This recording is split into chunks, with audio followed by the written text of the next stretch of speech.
नमस्कार, live cities के network number Bihar में आपका स्वागत है। आपके साथ मैं मुस्कान। खबरों की शुरुआत करेंगे, लेकिन उससे पहले एक नजर डालते हैं आज की सुर्खियों पे। सीएम नीतीश की सौगात रसोइया रात्रि प्रहरियों का मानदेय डबल। बिहार में नई ड्राफ्ट वोटर लिस्ट जारी। 1 सितंबर तक दावा आपत्ति का मौका। बिहार में डोमिसाइल नीति पर आंदोलनकारी सड़क पर, सरकार को घेरा। एम्स के डॉक्टर्स गुस्से में, कहा चेतन आनंद मांगे माफी। पीके ने दिया बीजेपी को झटका। पूर्व महिला मोर्चा उपाध्यक्ष जनसुराज में शामिल।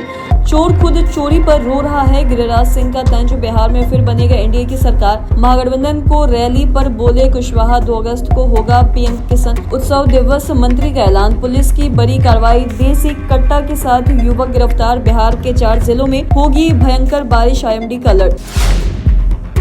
बिहार के मुख्यमंत्री नीतीश कुमार ने एक बार फिर से बड़ी सौगात दी है। बता दें कि सीएम नीतीश ने सुबह ट्वीट कर ये बड़ी जानकारी साझा की है कि बता दें कि चुनाव से पहले सीएम नीतीश हर दिन नई सौगात दे रहे हैं, और इसी कड़ी में आज सीएम नीतीश ने शिक्षा व्यवस्था को और भी ज्यादा मजबूत बनाने के लिए बड़ा कदम उठाया है।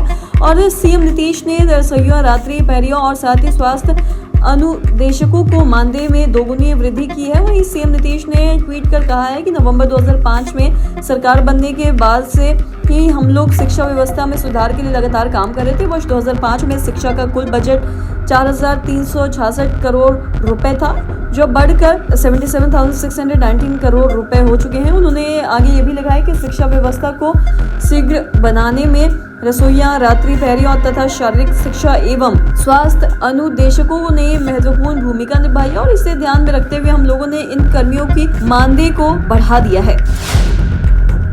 बिहार में आगामी विधानसभा चुनाव की प्रक्रिया ने रफ्तार ले ली है। बता दें कि भारत निर्वाचन आयोग ने मतदाता सूची के गहन पुनरीक्षण के बाद नई ड्राफ्ट वोटर लिस्ट शुक्रवार को जारी कर दिया है। वहीं राज्य के सभी जिलों में यह सूची सार्वजनिक कर दी गई है, और इसके साथ ही चुनाव आयोग की वेबसाइट पर भी ये सूची कुछ देर में उपलब्ध हो जाएगी, जहां पे मतदाता ऑनलाइन अपना नाम चेक कर सकते हैं। यदि मतदाता सूची में किसी प्रकार की त्रुटि है या फिर किसी मतदाता का नाम नहीं जुड़ा है, तो 2 अगस्त से 1 सितंबर 2025 तक दावा और आपत्ति के दर्ज कराई जा सकेगी। तो वहीं बता दें कि निर्वाचन विभाग के अनुसार सभी जिलों के डीएम सह जिला निर्वाचन पदाधिकारियों ने संबंधित ईआरओ और साथ ही बीएलओ को सूची सौंप दी है। तो वहीं राजनीतिक दलों के प्रतिनिधियों को भी इसकी प्रति उपलब्ध कराई गई है।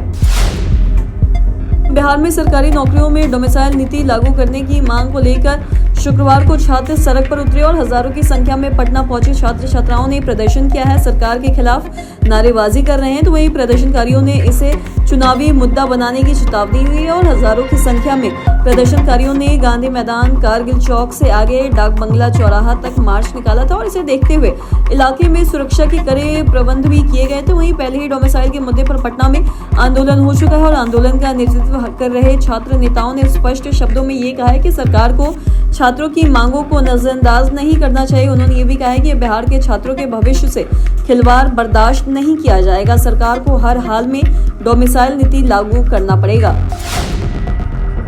पटना एम्स में विधायक चेतन आनंद और उनके सुरक्षा कर्मियों द्वारा एक मरीज को देखने के दौरान डॉक्टरों और सुरक्षा कर्मियों के बीच में विवाद ने तूल पकड़ लिया है। बता दें कि घटना के दूसरे दिन रेसिडेंट डॉक्टर्स ने कामकाज ठप कर दिया और जोरदार प्रदर्शन शुरू कर दिया। तो वहीं रेजिडेंट डॉक्टर्स यानी कि एसोसिएशन आरडीए के बैनर तले सैकड़ों डॉक्टर्स ने अस्पताल परिसर में मार्च निकाला है और नारेबाजी भी की है। डॉक्टर्स का कहना है कि विधायक चेतन आनंद को सार्वजनिक रूप से माफी मांगनी चाहिए, और उन्होंने स्पष्ट कहा है बंदूक की नोक पर इलाज नहीं होगा जब तक सामान सुरक्षित नहीं, सेवा नहीं देंगे। तो वहीं बता दें कि डॉक्टर्स का आरोप है कि विधायक के साथ आए सुरक्षाकर्मियों ने अस्पताल के सुरक्षाकर्मियों और ड्यूटी पर मौजूद डॉक्टर्स से दुर्व्यवहार किया, और इसे लेकर पूरे चिकित्सा समुदाय में आक्रोश है। प्रदर्शनकारी डॉक्टर्स ने एम्स प्रशासन से कड़ी सुरक्षा और ऐसी घटनाओं पर सख्त कार्रवाई की भी मांग की। हालांकि ओपीडी की सेवाएं सुबह कुछ देर के लिए प्रभावित रही, लेकिन बाद में कामकाज सामान्य हो गया और मरीजों का पंजीकरण और इलाज अब सामान्य दिनों की तरह ही चल रहा है।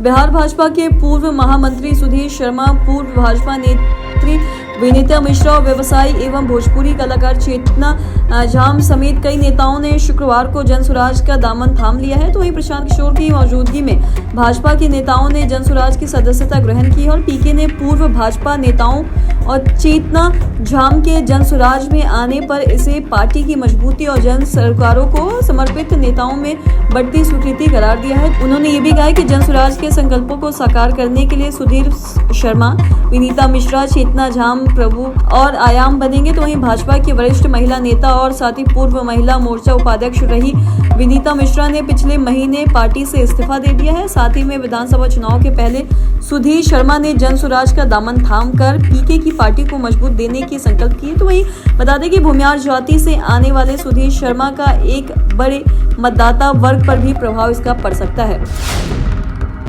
बिहार में एसआईआर मामले को लेकर सियासत तेज हो गई है। बता दें कि महागठबंधन के तहत मुख्यमंत्री पद के दावेदार तेजस्वी यादव और कांग्रेस नेता राहुल गांधी एक साथ सड़कों पर उतरकर रैली करेंगे। तो वहीं इस मामले को लेकर विपक्षी दल बिहार में सक्रिय है और आगामी चुनाव में इसका राजनीतिक उपयोग करने की तैयारी कर रहे हैं। और इस पर केंद्रीय मंत्री गिरिराज सिंह ने कड़ा विरोध जताते हुए ये भी कहा है कि गांव की कहावत है कि चोर चोरी के खिलाफ बोलेंगे तो कौन सुनेगा। जिन्होंने पूरे राज्य को बदनाम किया वही लोग अब बोल रहे हैं कि उन्होंने यह भी कहा है कि चाहे राहुल गांधी रैली करे या फिर तेज प्रताप, बिहार की जनता ने तय कर दिया है एनडीए की सरकार बनेगी। और उन्होंने राहुल गांधी पर झूठ बोलने का आरोप भी लगाते हुए कहा है कि राहुल गांधी झूठ बोलने का ठेका लेते हैं। बिहार में एसआईआर विवाद और सीएजी रिपोर्ट को लेकर महागठबंधन के नेता संयुक्त रैली की तैयारी में हैं। राहुल गांधी और तेजस्वी यादव इस मुद्दे पर एक साथ सड़कों पर उतरेंगे। तो वहीं लेकिन इस पर एनडीए के प्रमुख नेता और सांसद उपेंद्र कुशवाहा ने तीखा जवाब दिया है। उपेंद्र कुशवाहा ने यह भी कहा है कि चुनाव का समय है, सभी पार्टियां रैली करेगी और इसमें कोई भी अस्वाभाविक बात नहीं है। लेकिन इन रैलियों से जनता के फैसले पर कोई भी असर नहीं पड़ेगा। जनता जो तय कर चुकी है वही होगा और इस बार फिर से एनडीए की सरकार बनेगी। वहीं कुशवाहा ने कहा है कि विपक्ष इस तरह के मुद्दों को जानबूझकर हवा दे रहा है ताकि चुनाव हारने के बाद बहाना बना सके और जनता के बीच अपनी हार को सही ठहरा सके। उन्होंने ये भी कहा है कि विपक्ष पहले से ही हार की भूमिका तैयार कर रहा है।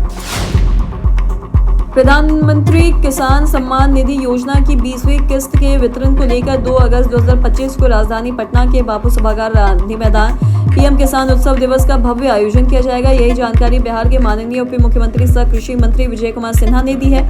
कार्यक्रम में प्रधानमंत्री श्री नरेंद्र मोदी वाराणसी से वीडियो कॉन्फ्रेंसिंग के माध्यम से किस्त का वितरण करेंगे। तो वहीं इस अवसर पर बिहार के 74,000 किसानों के बैंक खाते में योजना की राशि सीधे अंतरित की जाएगी। उप मुख्यमंत्री विजय कुमार सिन्हा ने बताया है कि इस आयोजन के मुख्य अतिथि भारत सरकार के कृषि एवं किसान कल्याण मंत्री श्री शिवराज सिंह चौहान, वहीं विशिष्ट अतिथियों में बिहार के उप मुख्यमंत्री श्री सम्राट चौधरी और सहकारिता मंत्री डॉक्टर प्रेम कुमार, स्वास्थ्य मंत्री श्री मंगल पांडे, पशु एवं मत्स्य संसाधन मंत्री श्रीमती रेणु देवी और साथ ही पथ निर्माण मंत्री श्री नितिन नवीन भी शामिल होंगे। और कार्यक्रम में बिहार के सभी 38 जिलों से 5,000 से अधिक किसान कृषि ज्ञान केंद्रों के वैज्ञानिक, कृषि विभाग के अधिकारी और कृषक मित्र भाग लेंगे। कटिहार पुलिस अधीक्षक के निर्देश पर मनिहारी थाना क्षेत्र में चलाए जा रहे विशेष अभियान के तहत पुलिस को एक बड़ी सफलता मिली है। डीएसपी विनोद कुमार की सतर्कता और पुलिस टीम की फुर्ती से एक युवक को अवैध हथियार के साथ गिरफ्तार किया गया है। डीएसपी ने विनोद कुमार ने जानकारी देते हुए ये भी बताया कि उन्हें गुप्त सूचना मिली थी कि मनिहारी के आजमपुर गोला के कूटी घाट जाने वाले रास्ते पर कुछ युवक हथियार के साथ खुलेआम डांस कर रहे हैं। सूचना मिलते ही उन्होंने तत्काल कार्रवाई के निर्देश दिए और सूचना की पुष्टि और त्वरित कार्रवाई के लिए अपर थानाध्यक्ष राजकुमार के नेतृत्व में एक पुलिस टीम गठित की गई। वहां टीम जब मौके पर पहुंची तो युवक भागने लगे। हालांकि पुलिस ने एक युवक को मौके से ही पकड़ लिया।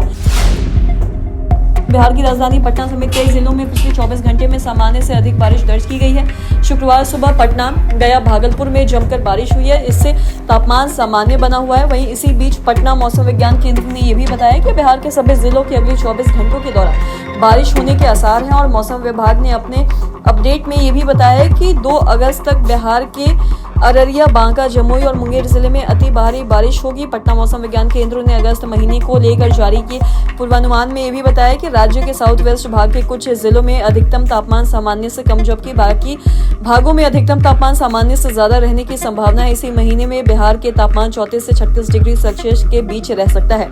तो आज के इस वीडियो में इतना ही। अगर आपने तो हमारे चैनल को सब्सक्राइब नहीं किया तो तुरंत कर ले, साथ ही हमारे फेसबुक पेज को लाइक करें। वीडियो देखने के लिए आपका धन्यवाद।